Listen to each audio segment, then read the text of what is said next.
रूस और यूक्रेन के बीच युद्ध को 32 दिन बीत गए हैं, मगर अब तक युद्ध के थमने के आसार दूर दूर तक नजर नहीं आ रहे हैं। अलबत्ता रूस का कहर पूरे यूक्रेन पर बरप रहा है।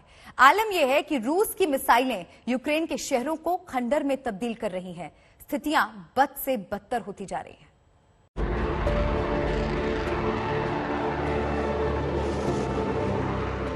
देखते ही देखते 32 दिन बीत गए, मगर कुछ नहीं बदला।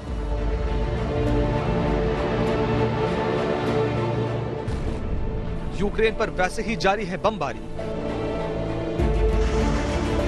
वैसे ही जारी है मिसाइलों का हमला।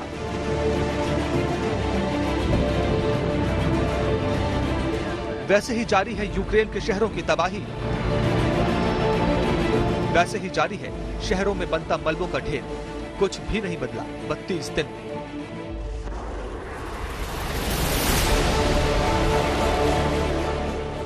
ब्लैक सी में तैनात रूस के जंगी जहाज ने यूक्रेन का रुख करके आसमान में मिसाइलों की बौछार कर दी।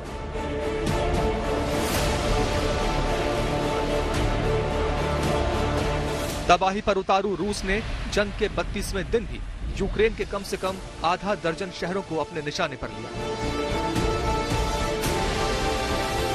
खार्किव से लेकर लबीब, लुत्स्क, वोलिन, स्लावोतिच और बर्दियान्स्क तक रूस के मिसाइल हमलों से दहल गए। खार्किव में एक न्यूक्लियर रिसर्च लैब रूस के निशाने पर आई, तो स्लावोतिच पर रूसी फौजों ने कब्जा ही कर लिया है। हालांकि कीव 24 घंटे से ज्यादा वक्त से शांत है। जहां तक इरपिन का सवाल है, जो कि कीव से लगभग 15 किलोमीटर दूर है और जहां पिछले 2 हफ्ते में भीषण संग्राम हुआ था दोनों फौजों के बीच में, यूक्रेनियंस और रशियंस के बीच में, वहां कल हमने विजिट किया था। फ्रंट लाइन तक जाना अलाउड नहीं है, लेकिन जहां तक हम जा सके हमें वहां रुक रुक के टैंक्स के फायर करने की आवाज आ रही थी, जो शायद रशियन टैंक जो फायर कर रहे थे, और इधर से यूक्रेनियन एंटी टैंक फायर की आवाज आ रही थी। शायद हैंड हेल्ड रॉकेट लॉन्चर्स थे, एंटी टैंक, या फिर जेवलिन मिसाइल्स थी। तो वहां ये छुटपुट जो है इनके बीच में फायरिंग का एक्सचेंज जारी है। इसके अलावा इरपिन में अभी कोई भी जो है फौजों की गतिविधि बहुत ज्यादा नहीं है। रशियन फौज आगे नहीं बढ़ रही है और कुछ काउंटर अटैक्स की खबर आई है यूक्रेनियन फोर्सेस के द्वारा, बट वो बहुत छोटे लेवल के हैं और कोई भी बड़ा एरिया वो वापस नहीं ले पाए हैं अब तक। सबसे बुरी स्थिति मारियोपोल की बताई जा रही है। यहां अभी भी खाने पीने का संकट है। आज जारी हुई मारियोपोल की ताजा तस्वीर में पूरा शहर खंडहर दिख रहा है।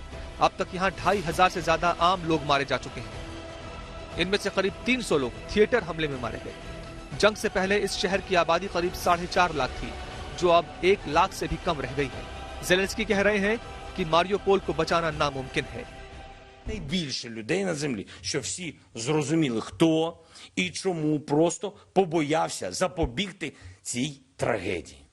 Просто побоявся ухвалити рішення життєво важливе. Звичайно, ми вже захопили певну кількість російських танків, які військове командування цієї держави не втомлюється посилати, щоб ми їх тут спалювали. इतना सब होने पर भी रूस के हाथ 32 दिनों में क्या लगा, इसका कोई पुख्ता आंकड़ा नहीं है। 2 या 3 शहरों पर उसका आंशिक तौर पर कब्जा जरूर हुआ है, लेकिन ये लड़ाई अभी भी निर्णायक मोड़ तक नहीं पहुंच पाई है। हालांकि रूस का दावा है कि वो अपने यूक्रेन ऑपरेशन का पहला चरण पूरा कर चुका है। इसके तहत उसने यूक्रेन की लड़ाई की क्षमता को बहुत कम कर दिया है। रूस का अगला लक्ष्य डॉनबास इलाके को पूरी आजादी दिलाना है। ये और बात है कि अपने इस तथाकथित ऑपरेशन की कीमत रूस ने 1351 सैनिकों की जान से चुकाई है।